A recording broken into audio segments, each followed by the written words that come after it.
I think I broke my arm. Man, what happened? What happened? Well, Why did we crash? for starters, you fell asleep at the wheel, you dumbass. We weren't driving, we had a rest stop. And I No, was asleep. no, we weren't. Oh, I slept gloriously, and I had a dream that we were supposed to review Due Date. oh yeah. Yeah. What's up, guys? Matt and Austin here, and we're gonna be reviewing Due Date starring Zach Galifianakis and Robert Downey Jr. Yes. So, yeah, this is a bit of an older movie. It came out, Pretty much last year. last year, yeah. And, I hadn't, you two had seen it before. Yeah. I hadn't, and so this is the first time I've seen it. And, overall, like, what... What? Overall, like, what's your, like, full impression of the movie? Like, I what thought would it you was say? funnier the second time. I thought it was funnier tonight than when I saw it in theaters. Okay, that's interesting, because I didn't enjoy it all that much. I thought it had some funny parts, but I overall was mostly just disappointed. Alright, so yeah, we'll get more into that later. Yeah, this movie stars Robert Downey Jr. as Peter Hyman and Zach Galifianakis as Ethan Tremblay. Or Chase, whatever you want to call him. Yeah. And so basically, the main Well, wait, plot... but you hadn't seen this before, so what do you know about it? Oh, okay, right. Well, I just knew that it was a comedy directed by Todd Phillips, and obviously it starred Zach Galifianakis from Hangover fame, and so I was really excited to see it in theaters, but I guess I never was able to get around to it, but I know you guys saw it. That's me. And- He's talking about Keith, too. Chris Right. isn't here tonight. Yeah. Normal camera. I know you were talking about it, and so I knew it was basically just a movie that was going to be in between The Hangover and The Hangover 2, just kind of hold people over. It was directed by Todd Phillips, like I said. And so, I mean, I remember from commercials I thought it looked funny, and that's really all I knew about it. Okay. Is that the same for you, pretty much? Yeah, whenever I first went to see it. Okay. So yeah, so the main plot of the movie is Robert Downey Jr.'s character. He's on his way.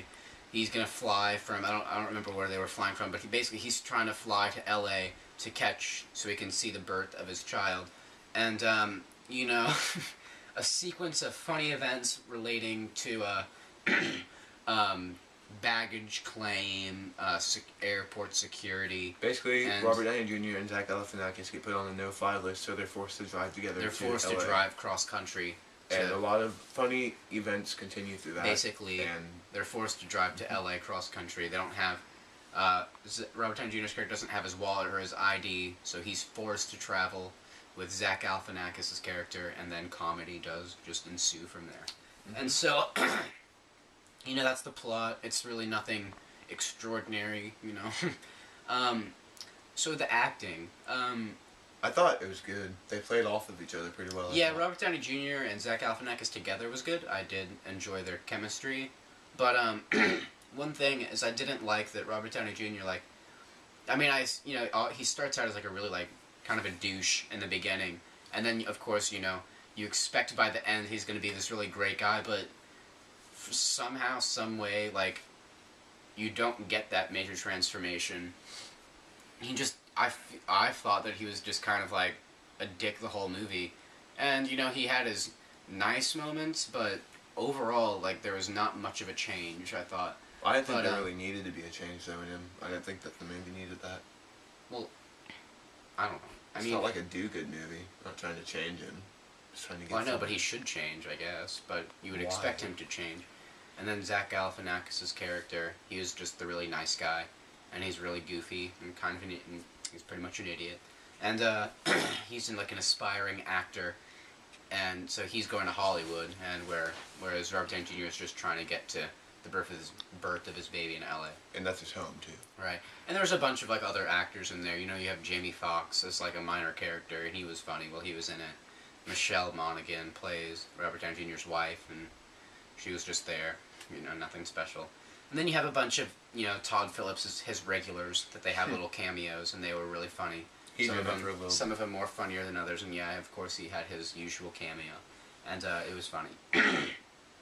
But, yeah, so that covers the acting. I mean, I guess the most important part is that Robert Downey Jr.'s character and Zach Galifianakis, they have good chemistry, and they play off each other really well. So that's the important thing, and and it succeeds in that department. So, I mean... I guess, you know, you're looking at a comedy here, and so obviously, you know, if you want to see this movie, it depends on whether or not It's actually funny. So, would you say for an R-rated comedy, this was like sufficient in that department? I think it was sufficient, but I didn't think it lived up to Todd Phillips. I think he could have done better. Yeah, I agree. It had definitely had some laugh out loud funny parts, but like compared to The Hangover, Old School, and some of his other movies, it doesn't compare. It's just, I mean, it was just, there wasn't enough of these funny parts, and like some parts, where they tried to bring the serious stuff or the emotional stuff, it didn't work at all. Like it was bad. But you can definitely tell that Zach Galifianakis could play a dramatic person, I think, too, by some of the he has before. emotional scenes. But still, like just in this movie, it didn't work. No. I didn't think so. And I think definitely this movie basically. I guess we're moving into the bad things now. Then. Yeah, and this is what I was about to say. I mean, this movie is trying to be like a more like a raunchy per se. Like it's like a more like strong R-rated Planes, Trains, and Automobiles. You've seen that, right? Steve Martin, John Candy. It's the exact same storyline. Like basically, it's the exact same thing. My mom made me watch it after we saw this movie. After I saw this movie. I mean, like, if you've seen that movie, you've seen this movie, but that movie is way superior. Just because, like, you have that great change. Like, Steve Martin plays Robert Downey Jr., John Candy plays Zach Galifianakis, and Steve Martin has, like, a very great change by the end. And it's a really, like, emotional ending, and it works really well. But that movie was hilarious for the whole movie. And this movie's not paced well. That's the only thing I didn't like. That's what I was going to say. And that's its major fault.